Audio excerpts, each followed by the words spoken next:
Okay, let's wait a few more minutes and see if there is anyone else coming in.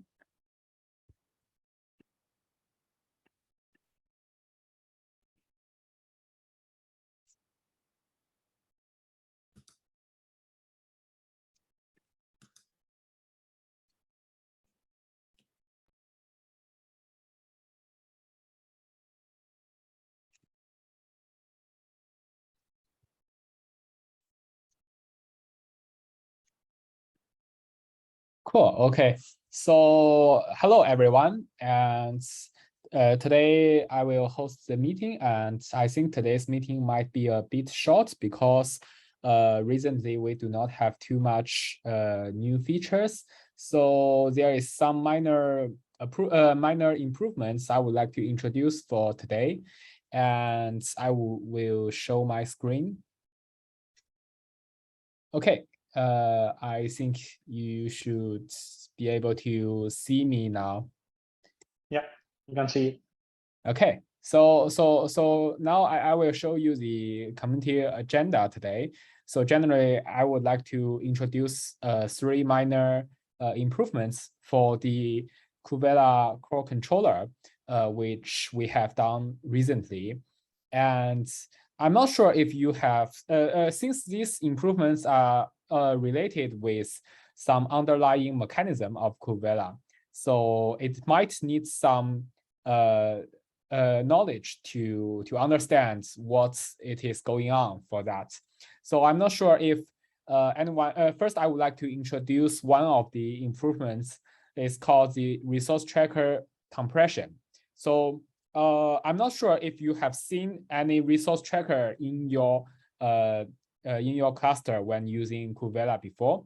So generally, when KubeVela application dispatch resources into the cluster, it will keep a resource tracker to record which resource it has applied. So let's take some example. I'm not sure if there is any existing application here. So let's see if we have application in this. Yeah. So you can see that in this cluster, we have some application installed, and you can see that there is some resource trackers inside this cluster. And let's say we can go to one of the resource tracker and see that. Okay, so there are resources recorded in this resource tracker. So this is generally what the underlying KubeVela application done for its resource tracking.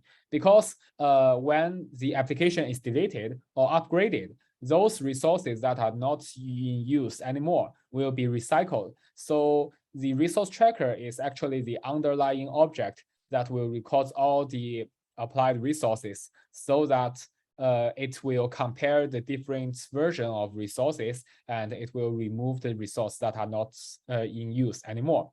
But there is some problem with this mechanism is that if you have a large application and the application has a lot of objects inside, especially when you dispatch a multi-cluster application, it will record for example, if you have one object dispatched to 3 clusters, it will be recorded 3 times in this resource tracker.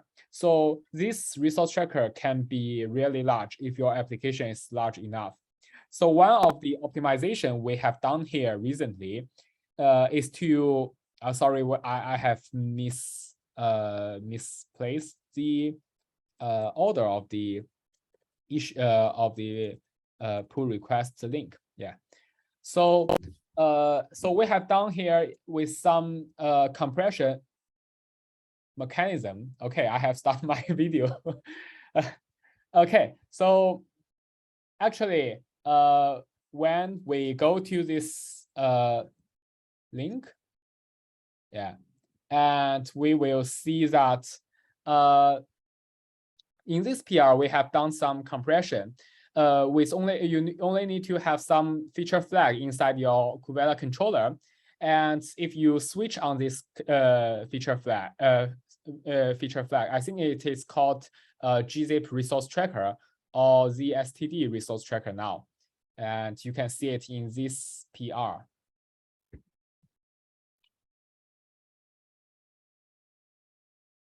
Okay, so with the ZSTD compression or the gzip compression, we will compress the data recorded in the resource tracker, which will greatly reduce the size of the resource tracker, and there will be no data loss inside in the resource tracker. So with this feature enabled, although you would be hard to directly see which resources are embedded in this application, but with proper decompression algorithm used, you will be able to see all the underlying resources as well. But the size of the resource tracker will be much smaller, which can reduce the traffic between the controller and the Kubernetes API server. So actually, we have done some benchmark here, and we can see that for some scenario, example scenario, it can greatly reduce the size of the resource tracker and reduce the traffic transmitted. So I think it can be a pretty useful optimization if you have lots of KubeVela applications in your cluster, and if you want to support a very large application in KubeVela system, it will be also okay to use this optimization. So this is the first mechanism. And is there any questions for that?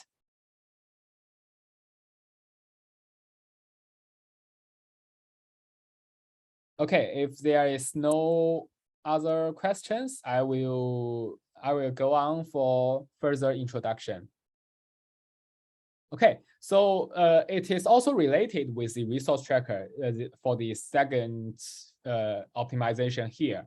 So I think some of you have been using the apply once policy in the KubeVela application. The apply once policy used in the KubeVela application has some advantages because when we record those resources in the resource tracker, we actually want to not only keep the tracking of these resources when they are being deleted, we would also like to do some state keep process to prevent some unintended configuration drift. For example, if you want to deploy one deployment in your cluster with the image A and replicas as 3 replicas, but some of the some other one or some of the other operators misuse this resource and added this deployment to other replicas. For example, added it to single replica and with another image like image B, and it will have some difference with the KubeVela application, which it declares.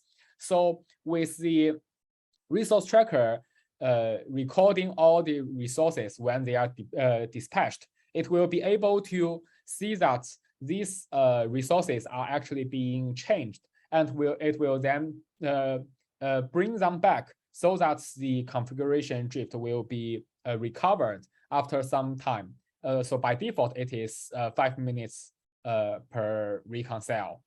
So, but sometimes we need to let the resources to be changeable. For example, when we dispatch a deployment, we might use some HBA or other things to dynamically change its replica. So at this case, we need some mechanism to allow KubeVela controller to skip the state keep process. So that's the apply once policy.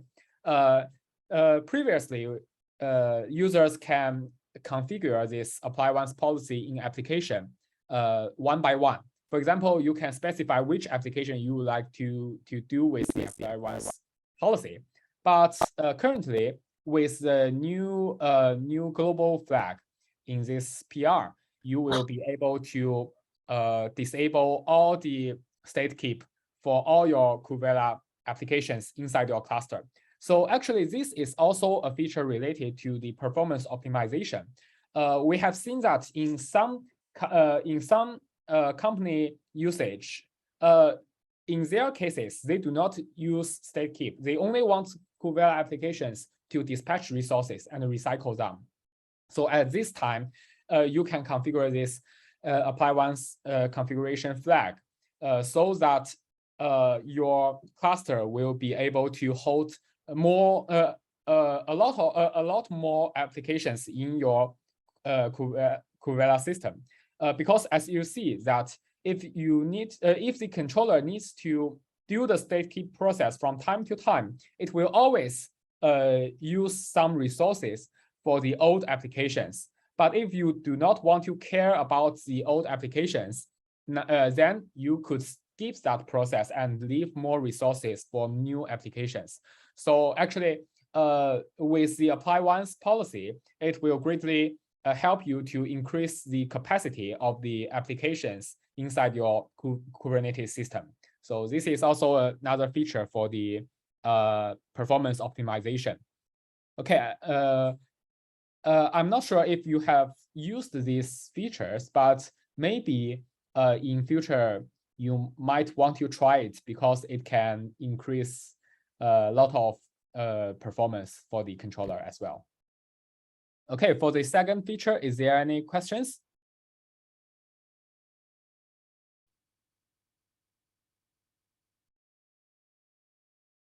Okay, so let's move on to the third part. The third feature is also a new feature recently merged into the master branch, and I think it will be released in 1.6. And here is the PR, and you can see that there is an example. And I will introduce this feature to you, and you can follow that. So generally, there are some scenarios that you need to dispatch some configuration to multi-cluster, but the configuration might not be static. It can be created dynamically.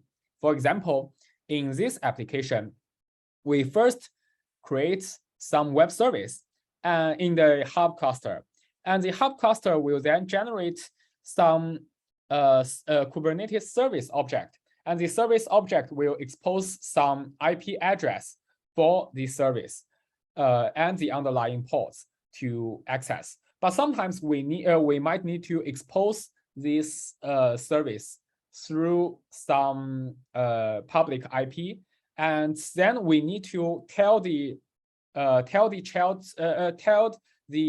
managed clusters that where is this endpoint. So at this case, we can use the input-output mechanism in the workflow and export this data to the clusters. For example, in this workflow, we have three parts. The first part is to deploy the service in the hub cluster, which is named as local.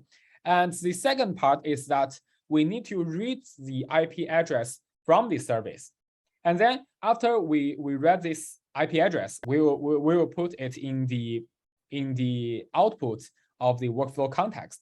And then we will use it in the next step, so that the next step we will place the host, which records the IP address of the service in the config map, and then we will export it to all clusters. So this can be very useful if you have some service architecture that needs to to dispatch some endpoints from the hub cluster to the managed clusters. And a very similar use case is the cloud resource part. For example, if you create one RDS, for example, one MySQL in the hub cluster, and you want all the managed clusters to be able to access that MySQL instance. So at this time, you need to dispatch the MySQL connection string to all the cluster to let everyone know how to access that resource. So at this time, you might need one component and one deploy process to deploy that database first, and then you will get that get the access string for the database, and then you will use this step to export this configuration to all clusters or any clusters you would like to specify. You can specify the clusters through the topology policy as well. So basically, it's the some of the use cases for this for this feature. And actually, in previous version of KubeVela, like in 1.2 and 1.3, we already have similar functions, but previously we can only dispatch those configurations through specifying all the cluster names. But with the topology policy here, you can use some cluster label selectors to automatically select which clusters you would like to dispatch the configuration. It can be more easier to use. So this is the third feature I would like to introduce. And actually, I think it's not a very large feature, but it can be helpful in some use cases and help you to simplify your use of KubeVela application.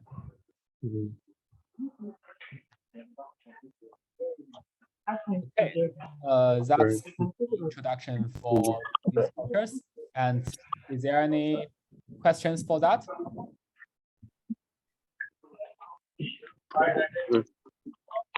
No, we're good. Thank you.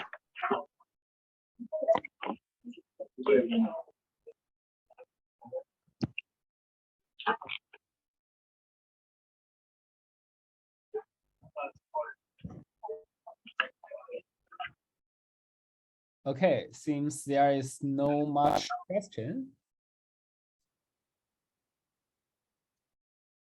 And just for some more future information, which might be introduced in next community meeting. And we have told that we have the new workflow run controller, and which can be used separately. And you can go to the workflow repo and see some details for the recent progress.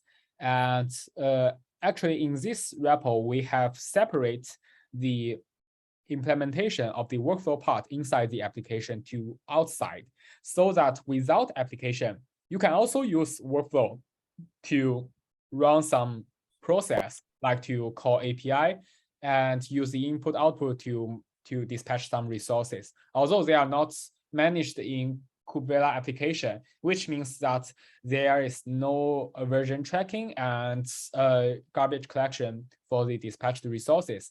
So, but it can be used to do many other things, like if you only simply want to use the workflow part to do some process work, like to call some API and to trigger other system to run. And at this time, using an application to organize your process might be a bit overhead, and you can use the simple workflow run to do that simple job. So this is not very complete. This work is still in progress, but it has been placed in some real practice internally. And if anyone is interested in using this, you can raise some issues in the repo or in the Slack, and we would be happy to see that if there is any more response for this new feature, and we can make this feature more general. Yeah.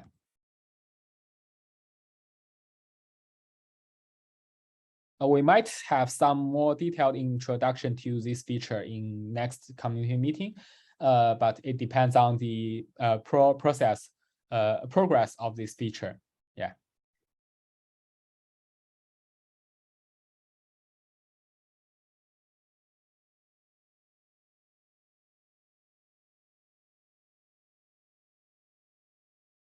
Okay, seems there is no much questions in the meeting today. And if you have any questions, you can just discuss it in this community meeting, or you can raise some issues in the GitHub repo. And also you can just feel free to add some comments to the Slack channel as well. Yeah, I think that's all for today. Thank you. Thanks, Inda. Okay, thank you. Bye. See you next meeting. Goodbye. Bye. Bye.